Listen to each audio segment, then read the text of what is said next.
Hello, welcome back to A Girl in Sheep's Clothing. This is a knitting podcast and my name's Claire. I'm coming to you from a little mountain town near Melbourne, Australia. I will tell you a little bit about myself because I think there's some new people here since the last episode.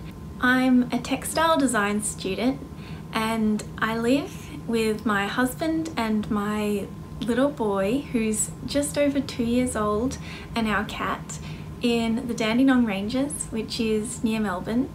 I'm a really keen knitter. I knit so much and I've been knitting for about 10 years, maybe more, and crocheting for longer than that. I do crochet a little bit still, but not as much as knitting. Knitting has stolen my heart and it's what I do with most of my time. I'm an aspiring knitwear designer as well and textile designer.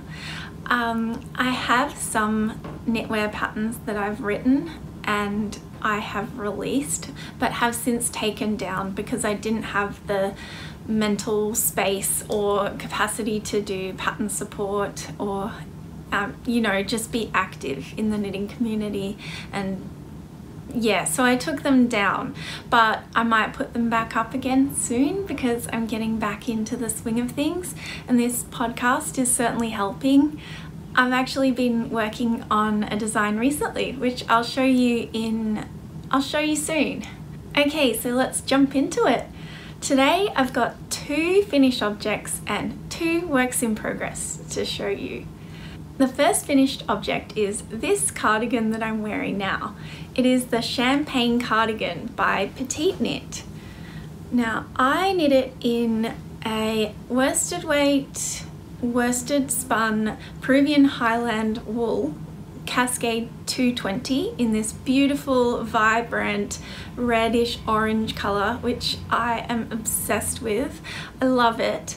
I've been wearing this cardigan so much since I knit it, and we're in summer here in Australia, but luckily we had a little bit of a cold snap just after I finished this sweater, so I managed to wear it so much, and it's even got some pilling on it already from the wear.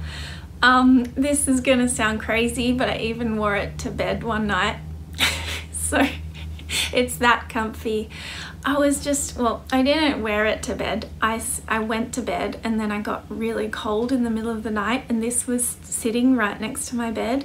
So I just grabbed it and put it on and snuggled up with this woolly jumper. So I guess that's a testament to how comfortable the sweater is and the yarn.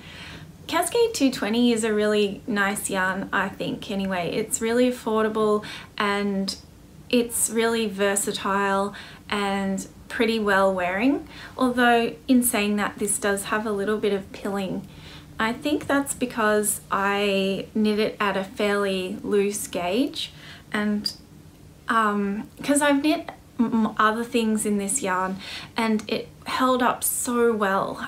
It held up to the point where it had like no pilling at all for an entire winter season. So I'll show you an example. Here's a sweater that I knit several years ago now, maybe 3 or 4 years ago. It's by Jennifer Steingass. The pattern, I can't remember the name, I'll put it on the screen. But this is knit in Cascade 220 and it's never had any fabric shaving or treatment done to it at all. And it looks completely brand new, like incredible. And I think that's because it's knit at quite a tight gauge and that kind of keeps all the little fibers in. Either that or there's a difference between this yarn that I bought several years ago and this new one, but I don't think so because it's the same fiber content from the same sheep. It's interesting anyway. But yeah, I don't know if the pilling that this yarn is doing now is just a little bit of an initial pilling and once these little loose fibers come out it will stop pilling, because I've had that happen before.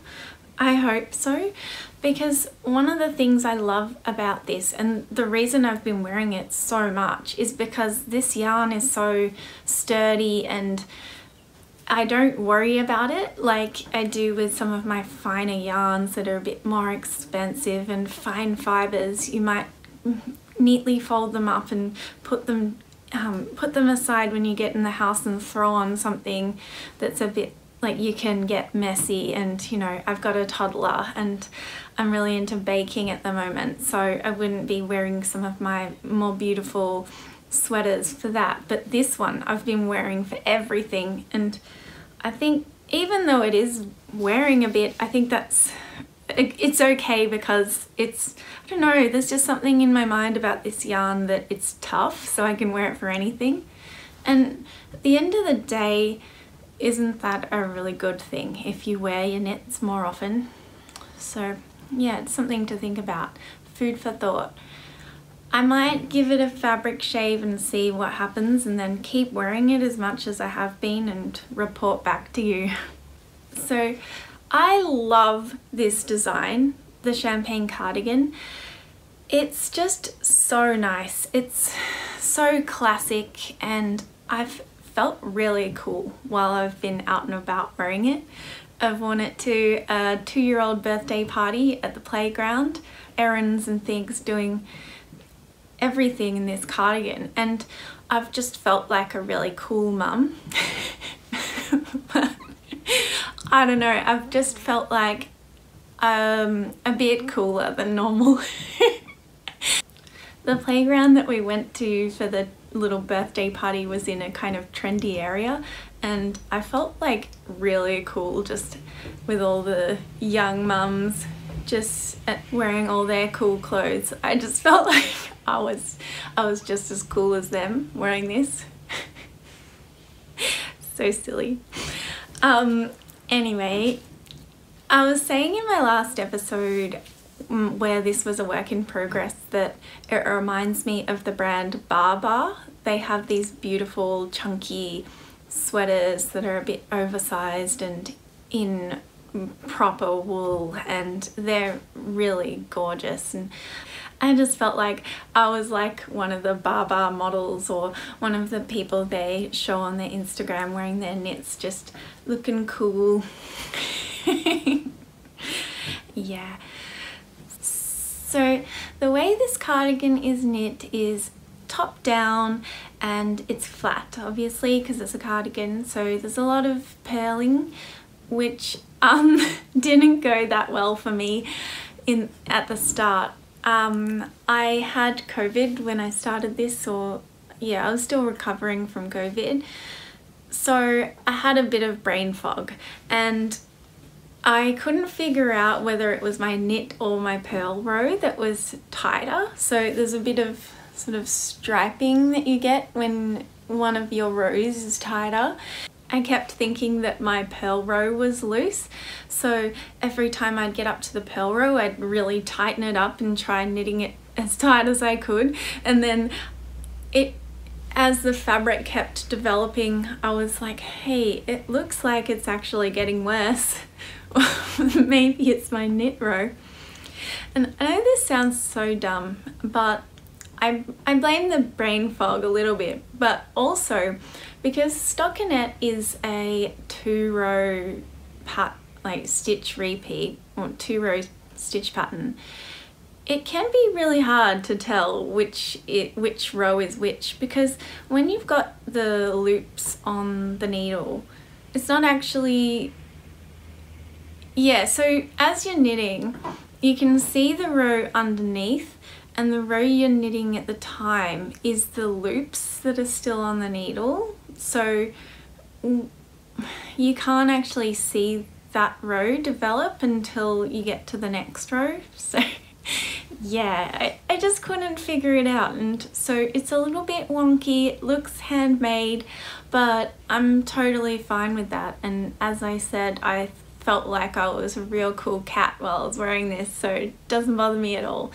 Alright, yeah, so yeah, knit from the top down, raglan construction. It's a compound raglan, so at a certain point you have knit enough stitches for the sleeve, you stop doing increases for the sleeve and you just increase for the body. It has some short row shaping, not too much, but yeah, just enough to make a nice shape and a nice fit. It's straight from, the body is straight, there's no shaping in the body. The sleeves I knit nice and baggy and long. I love how long I knit them. I'm often being a little bit conservative with my sleeve length and going to about here or even bracelet because I feel like it's more practical. But then there's just something so nice about a big, comfy, cozy sleeve, and I just did it and I love it, and I'm so into this. I think it really suits the style of the cardigan as well. Then the button band is knit with an applied double knitting technique. So you pick up the stitches all the way around first, and then you knit the double knitting to the amount of stitches, like I think it's 7 or 8 or something, and then you knit back again and you knit it together with that next stitch and then go back. Anyway, not explaining that well, but if you knit this cardigan and you're not really sure how to do that, there's a really good tutorial on the Petite Knit website. It's in Danish, but it has English subtitles, and it was just really easy to understand. And at first I was unsure how to do it because I'd never done double knitting before, but as soon as I got started I was really into it, and I think that I'm gonna do this more and in different ways. I've been thinking about ways that I could use double knitting because it's just so cool. You get this really beautiful flat fabric that doesn't curl, and it looks like stockinette on both sides. So I think that could be really cool for cowls or scarves or so many things. Also, I think I would love to try doing a button band like this on other cardigans too, because I think it's one of the nicest looking button bands I've ever seen. I especially love the buttonholes. The way they're done is just beautiful as well. I'll show you up a bit closer. Hopefully that's in frame. I can't see my camera, so I don't know, but I'll put some B-roll in as well. The buttonhole just looks so perfect. It's just so sleek and gorgeous. There's also a tutorial on the Petite Knit website of how to do this, and it's just genius. The buttons that I've used I think are really cute. They're like the perfect match. I couldn't find the right buttons for this in my little button stash, and I really wanted a button that matched in colour. Like I had some that would have looked good with it, like a tortoiseshell button or some cream buttons or something, or even wooden buttons, but I just had in my mind that I really wanted a plastic button the same colour as the cardigan. So I went to my local fabric store, looked at all their buttons. There was nothing that was quite right. Then I found this button that was the right colour, but it was sort of shiny and just a bit glitzy. Didn't quite work with the vibe I wanted for this. But I thought, okay, it's the closest I can find, I'll just get it anyway. And we were on our way somewhere and I quickly stopped in. I had to run in while my husband and toddler were in the car because we were on our way to something, and I was like, I'll be quick, I just need to get buttons. And so I didn't have much time to think about it. I grabbed them and I was like, oh, they're not perfect, but okay, they'll just have to do for now. Maybe I can change them later. But then I noticed the back of the button was perfect. So that's these buttons, and I'll show you the other side where you can see it's all shiny and just a bit ugly. The back of the button is gorgeous, so I just flipped them over and got the perfect button. Perfect result. Love, love, love, love. So yeah, I have nothing but good things to say about this pattern. I will definitely be knitting it again. I want to knit it in a yarn like the ones recommended in the pattern, so like a merino with a mohair that will give that beautiful drape and look elegant as well. So yeah, I'll have this version which is a bit more cool and everyday kind of thing, and in this bright awesome colour, and then I'll have another version which I might do in a more muted colour, like a beige or maybe like an oatmeal or something like that with mohair. And so I'll have two, and I'm really keen to get started on that, but I've got a lot of other things going on which I'll show you soon. Okay, so let's move on to my next finished object, and I might actually take this off now because it's really warm today. We have a really hot day. It's about 30 degrees Celsius, and it's not really the weather for this cardigan, but I had to show you, so take that off. And I've got another knit underneath, which is another finished object that I finished before the last episode, which I showed in episode 2 of the podcast. If you want to see more details about this, check out that episode. This is the Friday tee also by Petite Knit, which I love and I wear all the time. Okay, let me show you my next finished object. It is the No Frills sweater. I was almost finished this, I think, in my last episode, and now it's done. I haven't really worn it since, but that's not to say I don't absolutely love it. It's so beautiful. I'll put it on for a second to show you.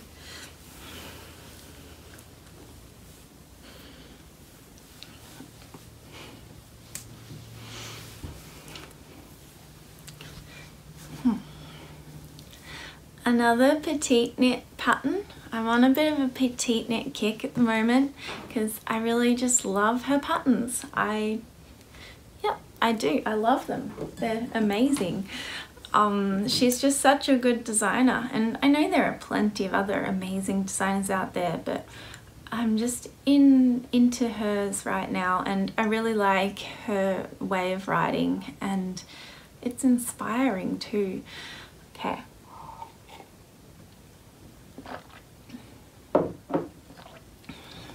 So this is the No Frills sweater, and I've knit a couple of these before actually. I just think it's the perfect shaped sweatshirt sweater. It's a really basic raglan construction. There's some short rows in the back, and it's just a 1x1 collar, and you've got one raglan stitch, so it just creates this really nice little detail here. Really simple, and I love the shape of it. It's got tapered sleeves, so you decrease quite frequently to get the tapered sleeve. And yeah, this one I've knit at sort of bracelet length, or a bit longer. It lands about here when I have my arms straight. It's really cozy, beautiful. The yarn I used is Knitting for Olive merino, the fingering weight merino. What's it called? Super soft merino, and then the Knitting for Olive soft mohair. And I used 2 different colours for the merino and for the mohair. I've got them here. So this is the colour of the merino, and it's petroleum blue.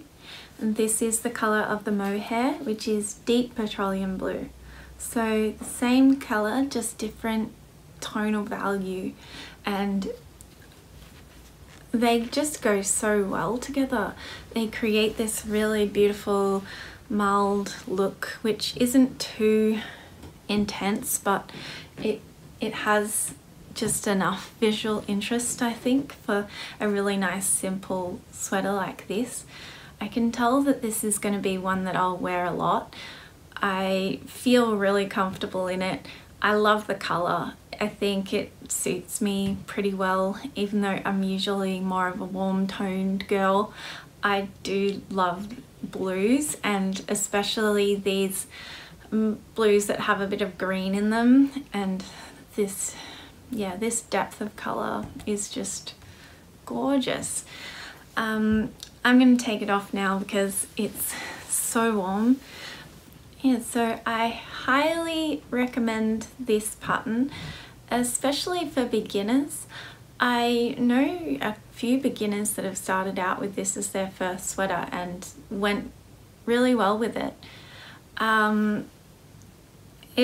You do have the short rows right at the start of the project, which I guess could be a little bit of a deterrent for some people, but short rows aren't difficult once you get the hang of them, and it's only a very small amount of short rows, and then you'll just be in smooth sailing for the rest of the project, just so easy. And I love how mindless it is to knit this, and that's one of the reasons I've knit it so many times, because I love a good mindless knit, lots of stockinette, which I can do while I'm watching TV, and some days you just don't want to think, especially about knitting, because you just want to chill. Like, knitting is one of the best things ever, because even if you're so tired and you just CBF thinking about anything, you can still get something done. You can be productive while you're just loafing on the couch. So that's when I will come to a project like this, and I just always need to have one on my needles. So I'm probably going to end up with an excessive amount of sweaters by the day I die, but that's just how it is. I'm actually already thinking of knitting another one of these, because when I knit the really beautiful bright red champagne cardigan, I thought I need to knit a sweater in that colour too, and I'm thinking this would be perfect. So I started thinking, oh, maybe a different pattern. Maybe I'll do like a lento or something else, just another basic raglan, because like, how many no frills cardigans can you have? I mean, how many no frills sweaters can you have? But then I thought, you know, what's the point of buying another pattern when really what I want is this, and I know how to knit this basically with my eyes closed. I don't even really have to look at the pattern after I've cast on the right number of stitches and put the stitch markers in for the raglans and done the short rows. I don't have to look at the pattern again. So I think I'm just going to do another one. So let's move on to works in progress. My first work in progress that I have to show to you is so close to being finished, but I haven't shown it at all on the podcast before. And that's because it was languishing in my yarn stash for quite some time, because I'd knit the body of it and then I'd put the collar on and I just didn't like it. It wasn't feeling quite right, and I didn't really know what to do about it, so I just left it. Now let me get it and show you. So this is a modified version of the Scotty sweater by Petite Knit. I've changed the neck because it wasn't sitting very well. It just was really bulgy and wasn't quite working out in this yarn, so I undid it and did it again, and I did quite a long sort of almost mock neck and put some elastic in, and now I just love it. And so once I'd done that, changed the neckline, I got re-inspired for this sweater and I thought, okay, I'm back in. I'd already knit the entire body, which was quite a lot of knitting, but I was thinking of unraveling it because it just wasn't feeling right. And yeah, I just had to change the way I thought about the sweater and think it doesn't have to be the same as the Scotty sweater. I can do something else with it. It would be a shame to have to unravel this much knitting, and like I would have done that because this is like my all-time favorite yarn. It's Durerum Natura Gilead and I love the color. I think it's Poivre et Sel. It's French for salt and pepper, I think. Anyway, let me check that that's what this is. No, this one is Poivre Blanc, which is, I think, white pepper. Don't know. I love the color of this yarn. It's just such a beautiful natural shade.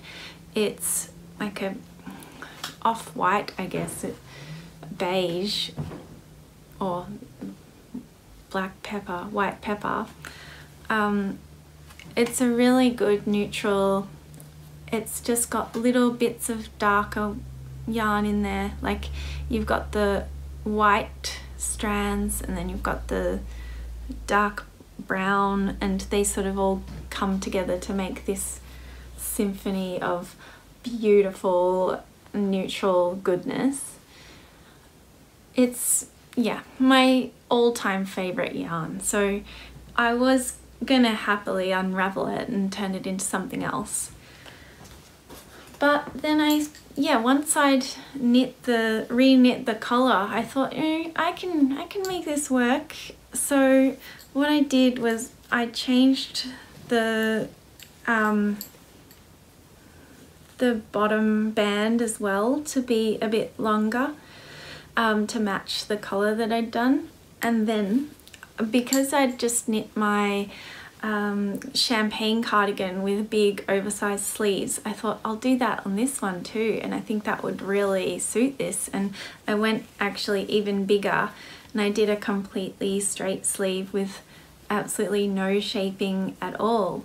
And I'm gonna block it so that this ribbing doesn't cinch in.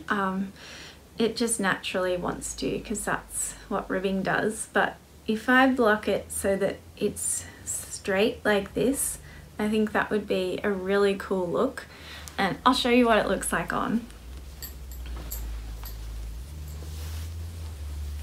Yeah, so it's got its really nice big chunky mock turtleneck and then nice long ribbing on the cuff, and it's just completely straight arm. And I think once that's blocked out to be even wider, that'll just be really nice. And it's quite long too. So the sleeve, when I stand up, it goes down to about there. And I'm pretty close to finishing this. It's just got a forearm to go, which I could probably do in an afternoon, but because it's a 10 ply weight, I keep saying the ply as instead of the weight, when it's actually not a 10 ply, it's a 3 ply. But in Australia, that's the way most yarn shops classify their yarns. Sorry, this is a bit of a tangent. Let me take this off and I'll get back to that. Yeah, so allow me to go on my tangent. So in Australia, we'll often call a lace weight a 2 ply, a fingering weight a 4 ply, a DK weight 8 ply, a worsted weight 10 ply. And I don't know if you do that in other countries. I haven't really noticed it in other countries, and a lot of the time where I've said it, people have been like, oh, is it 10 ply? Like, oh, well, no, it's not actually. It's a 3 ply, but it's just a 10 ply weight or worsted weight. Just another confusing thing. But yeah, so it's a worsted weight and it knits very quickly.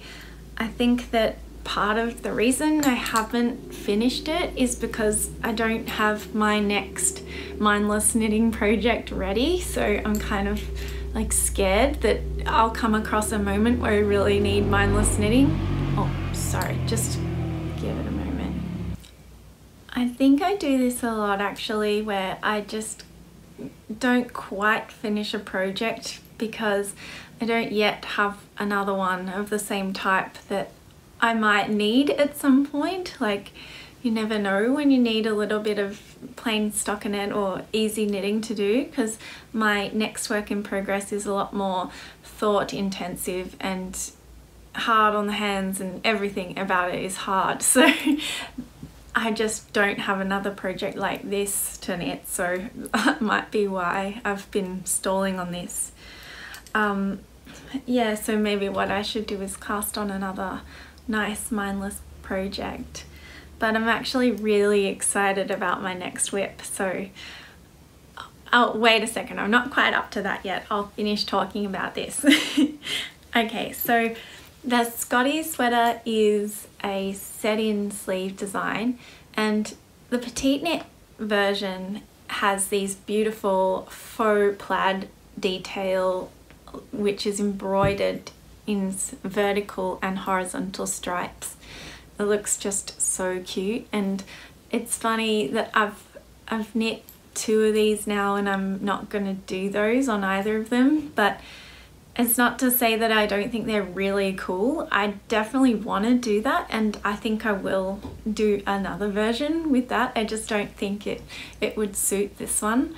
The other one I showed in my first podcast, and I think it would suit that one, but I also just love it how it is, so I haven't decided yet whether I'll do it later or if I'll keep that one as it is and then do another one. But anyway, it's just a really well designed set-in sleeve sweater. It's worked flat on the back and the front, joined under the arm, then worked in a tube for the rest of the way down.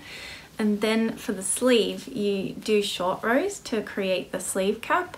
So you pick up all the stitches around the sleeve, and then you work up to just past the top, and you just go back to here, and you keep doing short rows for the whole way down the sleeve cap until you get to, I think, about like here or something, and then at that point you join in the round and knit the sleeve in a tube.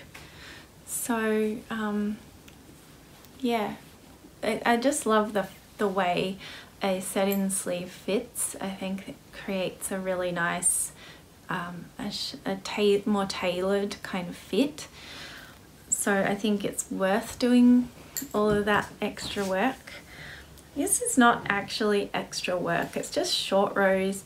They're not like harder to knit really, it's just that you have to keep an eye on what you're doing and know where you're up to and that kind of thing. So whereas with a raglan, it's so simple, and you know, like every second row you have to increase, or so you don't have to keep looking back at the pattern, whereas for this you kind of do. But it's only for such a small part of the project that I think it's worthwhile. Yeah, so that's my modified version of the Scotty sweater by Petite Knit. So for my next work in progress, I'm really excited to show you about it because it's a design that I'm working on. I really love this t-shirt that I knit recently by Petite Knit. It's just so cool to have a knitted t-shirt that I can wear and then throw in the wash, and I don't have to worry about it felting or stretching out of shape or anything like you do with super wash wool. It's just, cotton is just so easy to care for, and I think that it's worth knitting. Even though cotton is harder on the hands, it doesn't have any elasticity, so it shows up all the mistakes you make. It's got great stitch definition for better or worse. It's just not as enjoyable to knit as wool because it doesn't have that squishiness. It's like, wool is forgiving, and I don't know, I'm just obsessed with wool, so I feel happy while it's running through my hands, and it's got that sheepy realness to it. Yeah, so I've never really been a cotton fan for all those reasons, but after knitting this and realizing how great it is to just treat it like another piece of my clothing that I bought from a store, and I don't have to hand wash, or I don't have to dry flat even. I mean, you probably should, but I haven't been, and it's fine. Yeah, I thought I need another cotton t-shirt, and I've never really been much of a summer knitter, or I just knit winter things in summer still. And yeah, after knitting this, I thought I need more of things like this in my life and my wardrobe, because you have those summer days where you still want to show off your knitting, you still want to walk around feeling real cool because you made your clothes. A knitted t-shirt is a really good way to go about that. So I wanted to do something a similar shape to this because I just love this classic shape. It's just a t-shirt with a crew neck and really simple. It doesn't have anything fancy about it really. This one's got a cool stitch pattern, but the shape of it is really relaxed and it's got some ease to it. It's comfortable and it can just be an everyday t-shirt. So I wanted to do another thing like this, and I was thinking of knitting another one of these, and I probably still will, but then I thought, oh, maybe I could just try something else, like do another t-shirt of a similar shape with a different stitch pattern. And then I started thinking, maybe now is time to do one of my design ideas that have been floating around in my head for so long. So I thought I'll knit up a swatch, and this is the swatch I knit. It's a little chevron in the same yarn as this t-shirt. The main colour is the same colour, and then I've used this gorgeous lilac colour for the contrast colour. And it was the first time I'd ever knit a chevron doing this swatch, so I was just keen to see how it would all work. The way it works is you're increasing and decreasing to keep the same amount of stitches, kind of like you would in a lace pattern. And so this peak section here is the decreases, and this little V section is the increases, and then you've got decreases again. So this is one repeat, and it's a 14 stitch repeat. And so I loved the way that that was knitting up. I was just really excited when this swatch came. And then I started thinking about, hey, how could I put this into a t-shirt? So I started experimenting with decreasing and just figuring out how that would work, like how you could get from one repeat, or this is, so one repeat in the center and then half a repeat on either side. So I was just sort of playing with decreases before thinking about what kind of how I would do the t-shirt. And then I just thought, I'm just going to dive into this because I had this idea in my head and I had to get it out. So I did a little bit of maths, but I pretty much just jumped in, not sure whether this would fit me or anything like that. I did a very basic calculation based on my swatch and I just went for it. And here is my t-shirt. So I am so excited about this. It's a raglan construction and it has the pattern somehow miraculously all fitting in and working. Well, it's not miraculous, it was painstaking, let me be honest. But yeah, so it's raglan, and the way that I think I just have to show you this on for you to get the full effect, but it's gonna be very cropped because I've only knit this much. I'll put it on top of something else. Hang on. Okay, here it is. I've finished one sleeve and this is how it's looking. I love it. I think it's gonna be something I'll wear all the time. I think it's really cool how it's worked out. The chevrons have fit in really well, they're balanced, and I think something really cool that has happened is the raglan line has become a zigzag as well because of the way the chevrons on the front play with the chevrons that are on the sleeve. I just think that's such a cool look.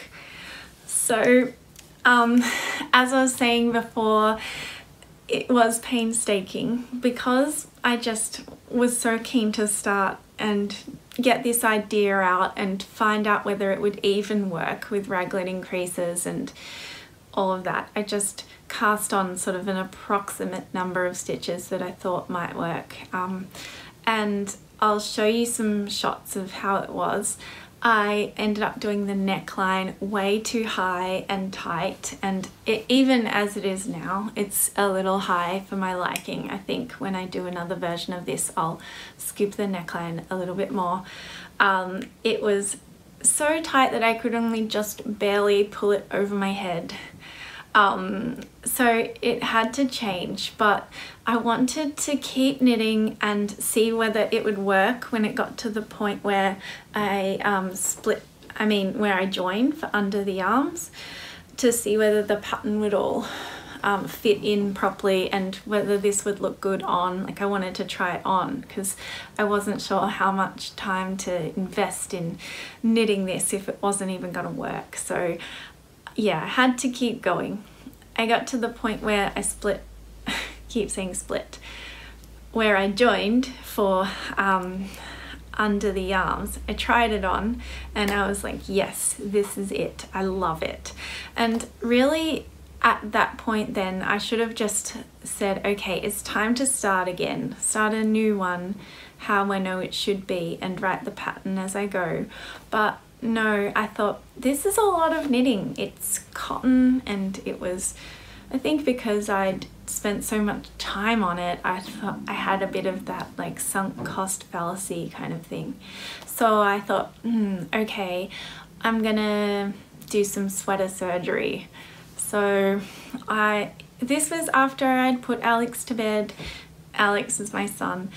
Hang on. I think maybe I'm gonna take this back off and just put my other t-shirt on to talk to you because I'm sitting here in a half-finished t-shirt. Let me go change again and then I'll come back and tell you the rest of the story. Just have some tea as well. I'm drinking peppermint tea today, so I've already had 2 coffees.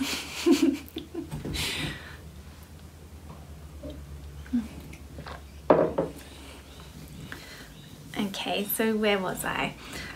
Yes, sweater surgery. So I'd already put my son to bed. It was the evening and it probably wasn't the best time to start doing some sweater surgery, which I've never done before.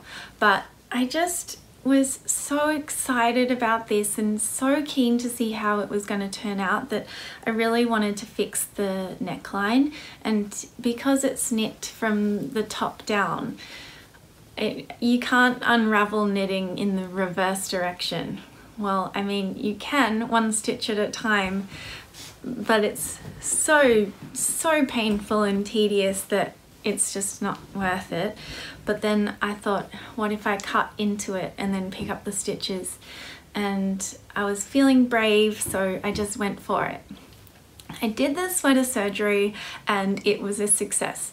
She survived the surgery, and then I thought, okay, I'm gonna knit back in the other direction and fix the neckline, which I did. But then I'd realized once I did it that I didn't cut down far enough. It didn't make enough of a difference. And I think I was trying to be conservative by not cutting too far down. But really, when I thought about it, it would have been a much smarter idea to do it even further down, because then I could knit upwards however much I wanted to easily, whereas I couldn't go any further back past the point where I'd done the surgery. So if I knew how this was all going to work before I started it, I would have started even lower, and yeah, but that's fine. I thought it's okay, I did the surgery before, I can do it again. So I cut it again and lower down this time, and it went well. I picked up all the stitches with no issue. But then now is where all the problems came up. Because I was now knitting in the other direction, I had to reverse everything, which was so much for me to comprehend, because this pattern has so many increases and decreases that play together that it was just more than my little knitting brain could handle.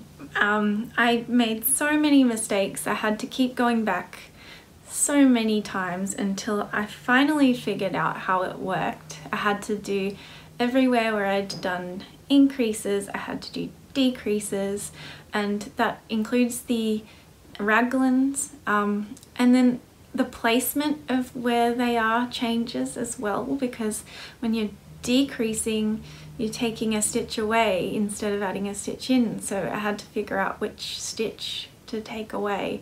It was just It was a lot.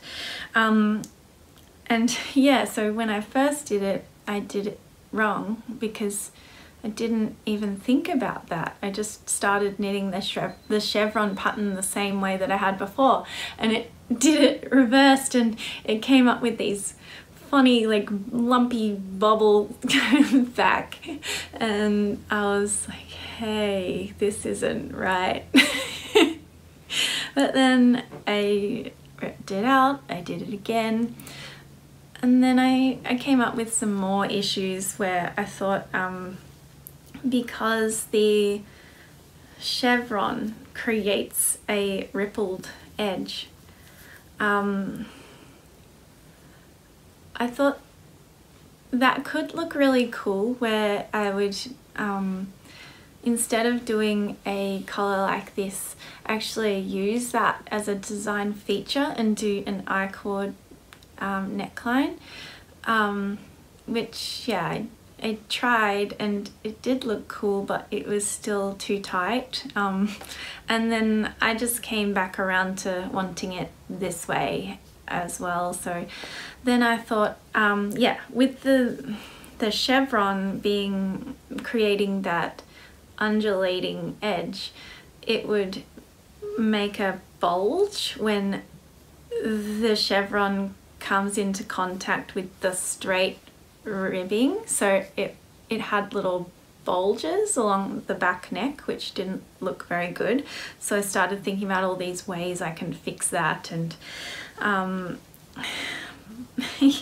it just got so complicated, and then in the end I just got something together that sort of works. Yeah, it doesn't quite look right because I've had to knit the other way around. So here, the increases look different to the decreases. The decreases have this sort of gap here, and the increases have these little ridges because it's a knit front back. But when I had to change them around, it changed the way it looked, and while it works and it's fine for this sweater or t-shirt, it's not how the pattern will be, and I am going to have to knit another one anyway for the sample. But I thought I got this one to the point where I'm happy with it and I'll still wear it, so I will keep going on it. But I think I'll put it aside and I'll do the real version how it will be written, and I'll knit that up, and then I'll decide whether or not I want to finish this one. But I'm just really happy with how it's looking. It's absolutely gorgeous. It's so cool. I think it has a sort of retro vibe to it, similar to this one. I am so excited that I've got my design mojo back. And I just really hope that I can get this done before I go back to uni, because when I'm back at uni I'll be busy with my textile design stuff. So I really hope that I can get enough of this pattern written that I have a chance of releasing it this year. Yeah, I have absolutely no shortage of cool design ideas, but I have a shortage of the time and skill set that it takes to get a pattern out into the world. So all of the less fun parts about designing, like organizing test knitters, making sure that you get test knitters in so many sizes, coordinating them and making sure that everyone's happy and that everyone's on time, grading patterns. And grading something like this is going to be so difficult, and I can do it, but it's really not where I shine. It will take me so long. I'm really not that good at Excel and that kind of work. My husband helped me on previous patterns because he is like a computer programming expert, but I don't want to have to just keep asking him to help me. He's got a lot more important work to be doing. Like, he works as a medical researcher and he's like finding cures for cancer and things, so I feel like that's probably more important than knitting patterns. But I think what I'm going to do is get him to help me learn Excel better, so that all of the things I need to be able to do I can do by myself. Yeah, so there's all of that. There's the coordinating with a tech editor, then marketing, promotion, being on Instagram and selling the pattern. All of that is so much work, and it's not the fun part of the designing job. So if there was a way that I could just make designs and do the creative part and that was all, that would be like my ideal, but it's just not the way it works. So yeah, hats off to all the knitwear designers out there in the hand knitting space. You wear a lot of hats, do so many things. It's just incredible, really. And I do aspire to be able to do all of that, but I'm not quite there yet. So yes, that was a little bit of a tangent, but I really hope that this makes it out into the world as a pattern that people can knit, because that would just be so cool. And yeah, for the small amount of time where I had my other designs up on Ravelry, some people were knitting them, and it brought me so much joy to see them and in all the different colours and yarns that people chose, and the creativity that people use to put into like their own ideas into my design to make it something new that I never would have even thought of. It just was so rewarding, and it did make all of that hard work worth it. But yeah, it's just a real balance because I'm studying full-time, I'm a mum, and yeah, now I'm doing this podcast too. But what I really hope is that this podcast will help me, because honestly it really is motivating to be able to show you guys what I'm working on. And while I was knitting this, I was like, oh, I can't wait to show them. So that really helped me to stay focused and push through the more difficult parts. So yeah, let me know if this is something that you would want to knit.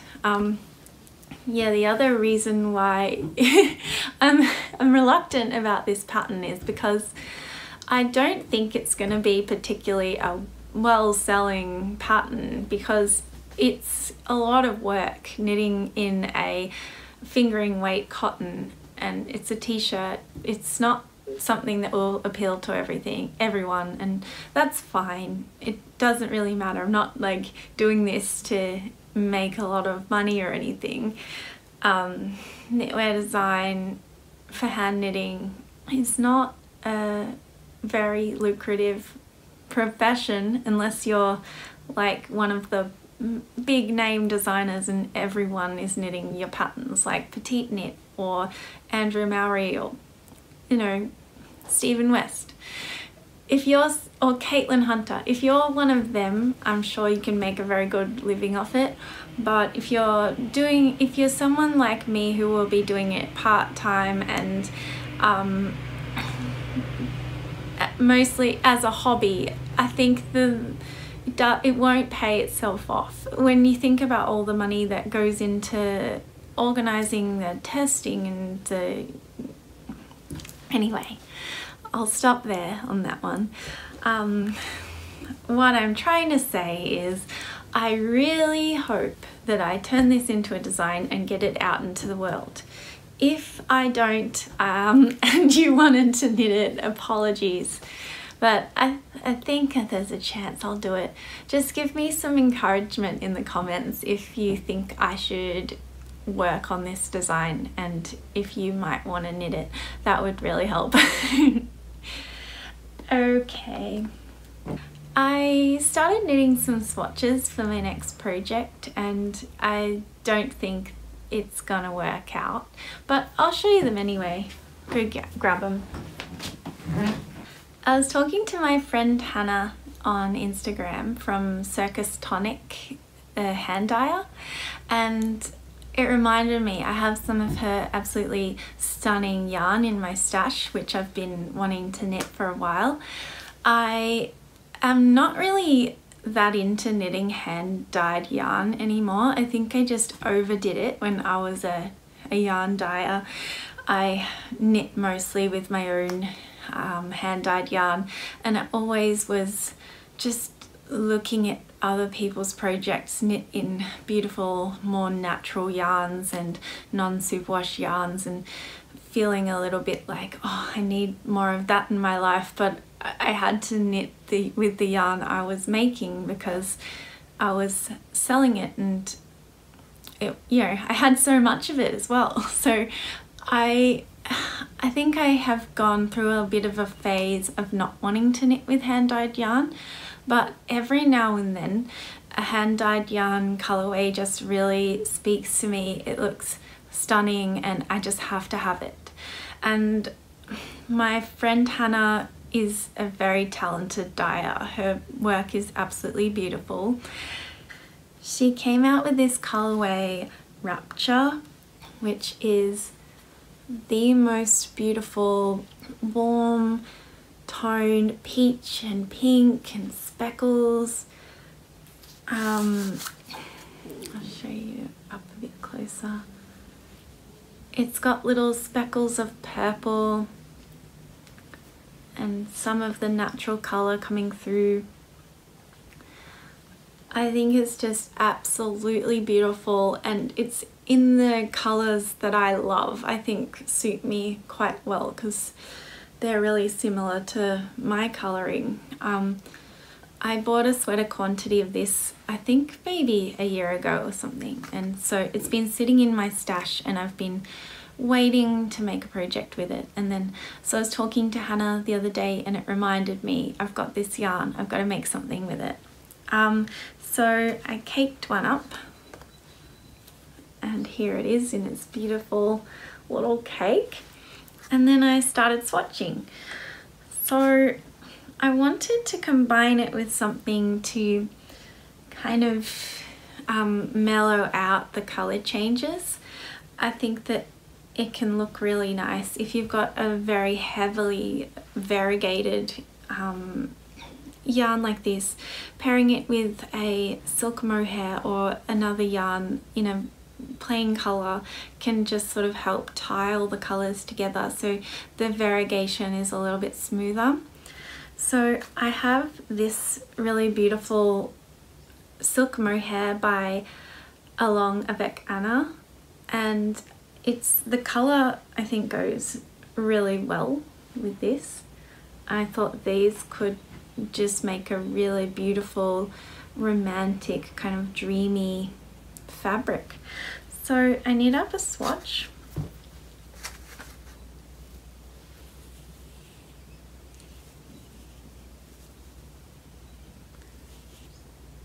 And I think it's just gorgeous. I love it. It's so nice. But then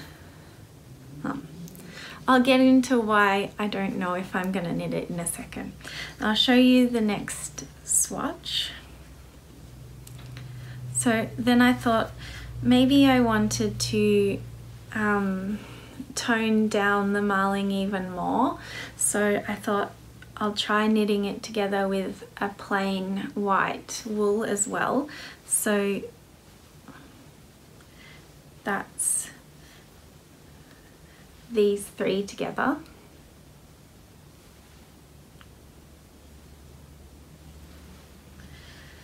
And then I just made this little swatch, and that's how that looks, which I think is also very cute. So here's the two. I thought a cozy cardigan out of one of these would be nice. I started looking up cardigan patterns, and then I thought I'll try them against my skin to sort of see which one I like more. So I put them on my hands like this, and I'm looking at them, and I don't know if you can tell what's weird about this, but I was looking at it and I was like, this looks kind of weird. It's just something about it that's not quite right. There's something weird. So I went in to show Tim, my husband, and I put one on each arm like this, and I'm like, hey, which one do you think would be cuter as a sweater, or do you think either of these would look good? And he's looking at them and he's like, they kind of both just look a lot like your skin. And then I realized that, yes, that's what's weird about it. They're too close to my skin and my complexion. I think with my freckles, it's just like so similar that it's just gonna look like weird, floppy, extra layer of skin. Can you see what I mean? Like, sometimes there's too good of a match to the way you look. Do you think that would be weird? Like, I've worn, I think peach is a really nice, beautiful color, and it suits me but too well again, because I was wearing this really beautiful peach colored linen dress one day when I was doing some work and I was being filmed. I was on somebody else's podcast, and so I did the whole podcast wearing this beautiful peach dress, linen dress. And then when I looked back at the footage, it just looked nude, and like I had really weird saggy skin and I was naked on camera. So I think it was just too good a match, and I'm worried that the same might be true for this. It's just a weird extension of my skin. So now I don't know, what do I do with my perfect yarn that I'm not sure if I should knit a sweater in anymore. Have you ever had that issue?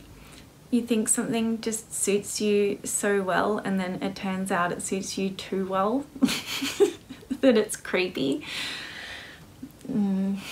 So yeah, I'm thinking either I could knit this into a scarf or something that isn't a garment that will be looking like weird wobbly skin, an extra layer of skin. Or I could gift this yarn to somebody, because I have somebody who is very deserving of a beautiful yarn gift, and this could be right for her. We did a trade actually. She did a really gorgeous illustration of my cat, and I said I'll give her some yarn in exchange because and some knitting lessons, because she's just learning to knit, and I think this could work well for her. So I'll ask her if she likes it, and then I might give it to her if she does. Yeah, it's a shame because it's so beautiful, but what can you do? So that leaves me at a bit of a loss for my next project, which I need a mindless simple knit to go alongside my design that I'm working on, so that yeah, I've got something for TV knitting. And I'm thinking I'm really inspired by that bright orange colour at the moment, and I want a pullover in that, and as I was saying earlier, I might make another no frills sweater. I've got the perfect yarn for it. I'll show you, hang on. So these are the yarns I have. This is Durham Natura Ulysses, and Knitting for Olive soft silk mohair. I think these would work really well together. This one is more of an orange, and this one is called pomegranate, but yeah, it's also a very orangey toned red. They're slightly different, but I think together they would work. I'll have to knit a swatch to see for sure. But this is a sport weight, and this is a lace weight silk mohair. So I think together they'll make somewhere between a DK and a worsted weight fabric, which would be fine for the no frills sweater because that's a DK weight, but as it's a really oversized simple sweater, it could easily adjust it a little bit for a slightly bigger gauge. I think these would look good together.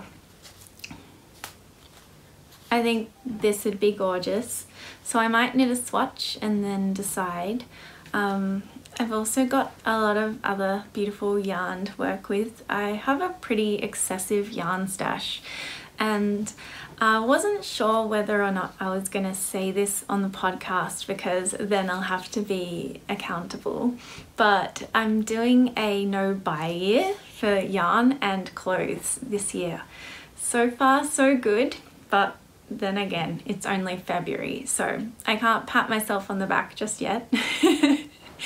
And I also don't know whether I want to talk about it that much because Okay, so the reason I'm doing a no buy year is because I just have too much yarn. I have a huge stash and I have a little bit of a bad habit of excessively buying yarn, and I think that I'm sure some of you can relate to that. I'm sure a lot of you can. It's a very common thing for a knitter to stash yarn, and you see the most beautiful thing come up and you have to have it, and then you buy it, and then there's only so many knitting hours in the day, and I was starting to get to the point where I think I have more yarn than I can knit in the foreseeable future. So I have to knit through this yarn first.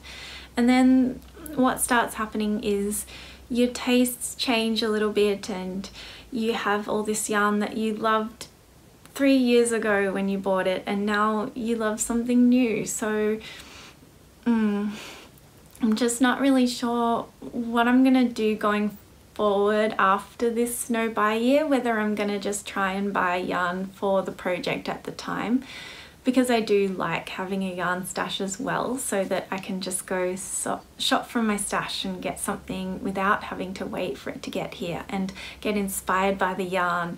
And sometimes I don't have a project in mind yet when I buy yarn. I just buy a sweater quantity of it and then decide on the project later, and I like being able to do that.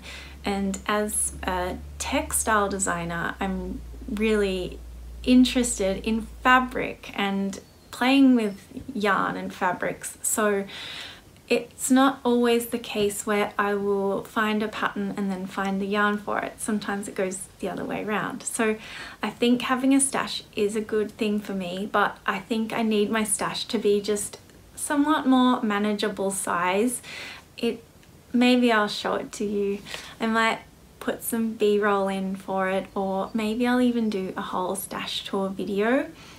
But yeah, I have a little bit of stash guilt, and I'm just not exactly sure how I'll go forward after the no buy year finishes, but I think this should at least kickstart me to working through some of my stash and then making a decision on how I'm gonna go forward stash wise in the future. I think something else I really want to take notice of is what kind of yarns I feel like are missing and from my stash, and I think that is already becoming really evident as I'm not allowed to buy any yarn. I'm noticing what I wish I had more of and what I have an excess of, because I've got all of this yarn, but I still for some reason want to buy more yarn. So what is the yarn that I want to buy? And I think what I'm noticing at the moment is that I have so many bright, colourful yarns and not very many neutrals. And I think that's because I'll often get wooed by the colours. They'll be so beautiful and I'll say, okay, I just have to have that colour. It's so special. It's really calling me. And then, yeah, sometimes you just want something simple as well. And so I'll be less likely to stash neutral colours and more staple yarns and basic yarns, but they're the ones that you need sometimes. So yeah, that's something I'm learning. And I'm also doing a no buy year for my wardrobe for clothes, so I think that they'll tie in well together, the two things. This is my New Year's resolution for 2023. Don't buy any clothes, don't buy any yarn. And if I want something in my wardrobe, I have to make it. So that's cool. I can use all my yarn stash to make myself whatever I want. And I'm also really into sewing, so I can sew some clothes that I want. And I might share some of my sewing on this podcast too, if you're interested. I haven't been doing as much lately because I feel like with sewing, you really have to set aside a whole day. I mean, I do anyway. I have to get my head in the game for sewing. I need to make sure my space is clean and organized, and then I'll get my fabric out and cut the fabric and then think about how everything's gonna work and figure out all the steps, and I need Alex to not be here for that. My 2-year-old. He love the little guy, but he is a massive distraction, and I don't have a sewing room, so I've kind of just expanded my crafting out into the living space. So sewing is a bit harder for me to do with a little guy around. So yeah, knitting is great because I can just pick that up and do a little bit now and then put it down, and oh no, Mum, I've fallen over, or I've put my hand in somewhere where it shouldn't go, or I'm just crying for no reason. You go, drop your stuff, go attend to the toddler, get back to the knitting again. It's easy. But sewing, it takes me so long just to figure out what I'm doing, that by the time I've worked it out, then I get a distraction, and then I have to get right back in and try and figure it out again. I think it's just probably because I'm more of a beginner at sewing, and I'm a bit more advanced in my knitting, so that could be it. But yeah, also knitting you can do on the couch, whereas sewing you have to have a sewing machine, all your stuff out everywhere, and it takes up the whole space. And if we're like, I use the kitchen table to cut my fabric, and I have to pack that away when we have dinner. So that's the reason why I haven't been doing as much sewing, but I am really a really keen sewer. I'd say I'm an adventurous beginner. I've made quite a few projects, which I might show you in an episode. Tell me whether or not you'd be interested. Yeah. So anyway, that was a bit of a chit chat to the end of the video. Yeah, so I think that'll do for today. Thanks so much for joining me again, and if you're new, if this is your first time here, welcome to my podcast. It's really nice to have you here. If you are still watching now at the very end, I would love it if you leave me a comment down below, introduce yourself, or you don't have to if you don't want to. Just say hi and yeah, tell me where you're from or something like that. I really love knowing a bit about you guys as well. It really helps me to record. I think I'm starting to get a little bit more comfortable with it. The first episode was so awkward for me because I was just speaking into a void of no one, because there was no one here yet, so it's just very strange. But the more time goes on and the more people that comment, it really makes me feel like I'm here with you and you're interested in what I have to say, so that helps. Maybe I'll introduce you to my little cat, James Baxter, before we go. He's been sleeping so cutely right here while I've been filming. Let me get him. Hey boy.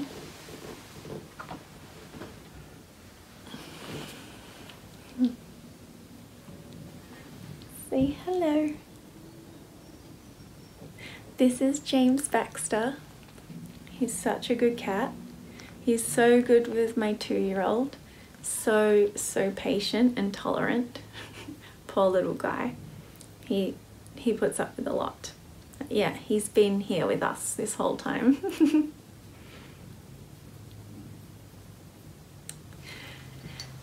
Okay, I'll let you get back to sleeping, JB. And I'll see you guys next time. Bye, happy knitting!